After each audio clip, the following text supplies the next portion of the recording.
Hey everyone, welcome back to another episode of Sonic Music Releases, the series where I talk about and cover physically released Sonic music from over the years. Today is a very special episode because I was waiting for this to show up at my house for quite a while. It finally showed up yesterday, which at the time of recording was October 3rd, and I'm very excited to finally show this off on the show.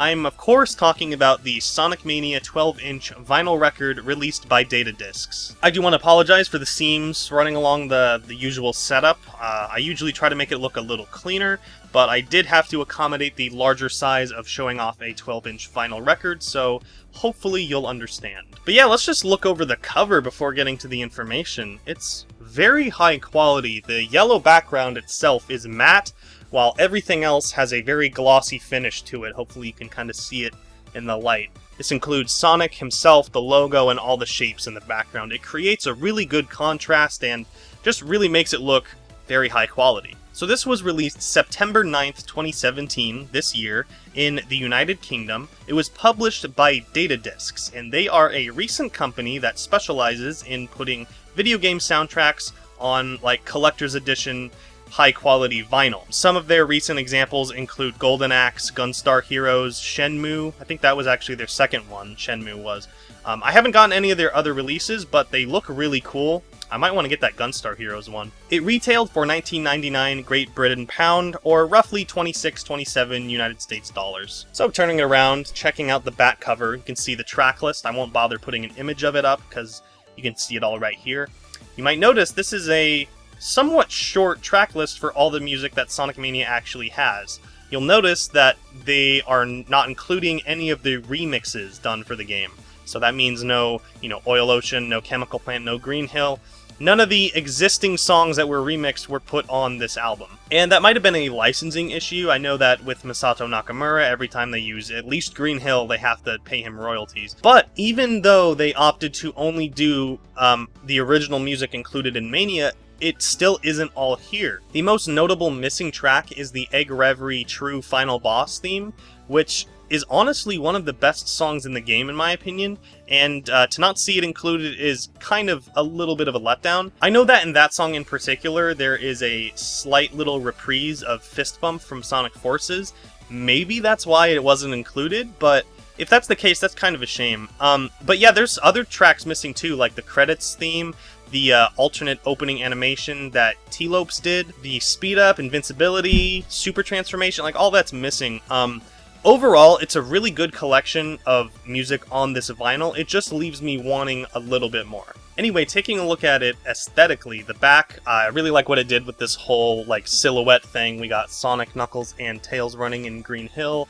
The Sega logo over here, DataDiscs logo, legal information, and who did what artwork and stuff like that. Speaking of artwork, this has quite an awesome gatefold art, so why don't I open that up, let you just take a peek at that.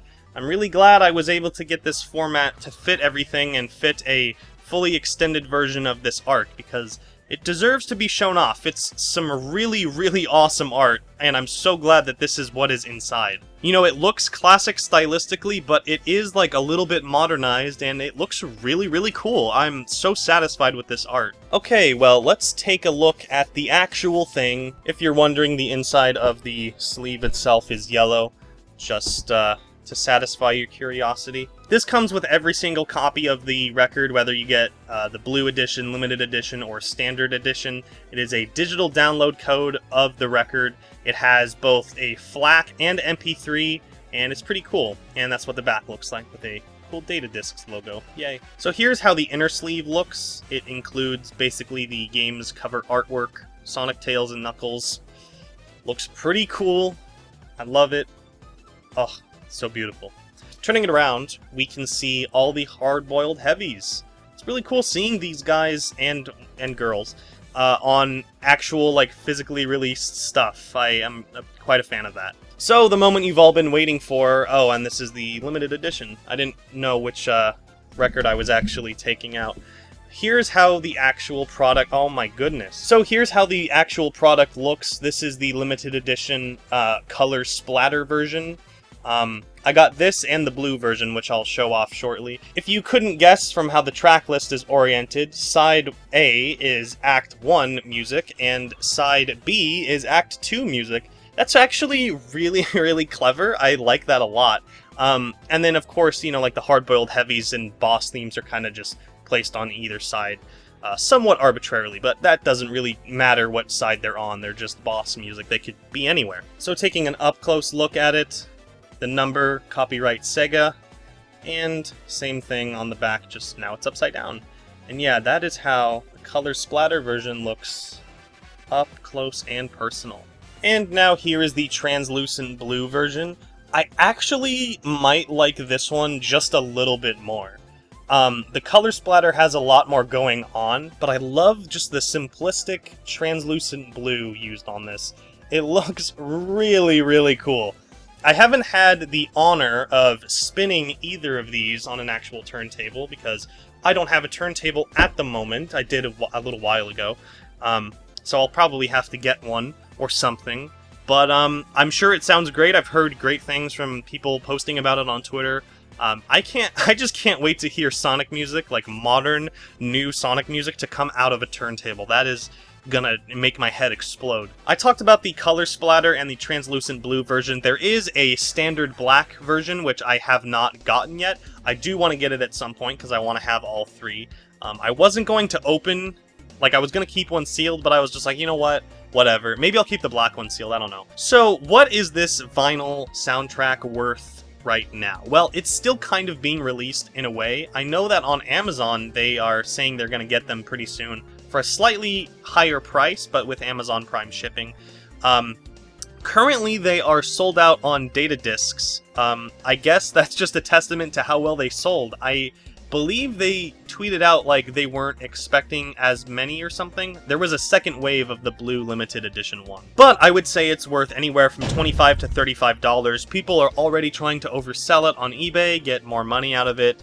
You know, that's just how things go. International shipping can affect that price, of course, because this is a UK release. But hey, if you can track this down and you love Sonic Mania, absolutely do it. It is very much worth it. Just to have, even if you don't have a turntable, it comes with a download code. Support DataDiscs, support Lopes, support Sonic Mania, dude. It is freaking awesome, and I love it so much. I'm very glad I have this in my collection after all this time. This was actually not going to be the music release that came out now. There was going to be a few that came out before it, but once I got it, I was like, you know what? I have to just film this right away. Thanks for watching another episode of Sonic Music Releases. Hope you enjoyed it, and I will see you in the next one.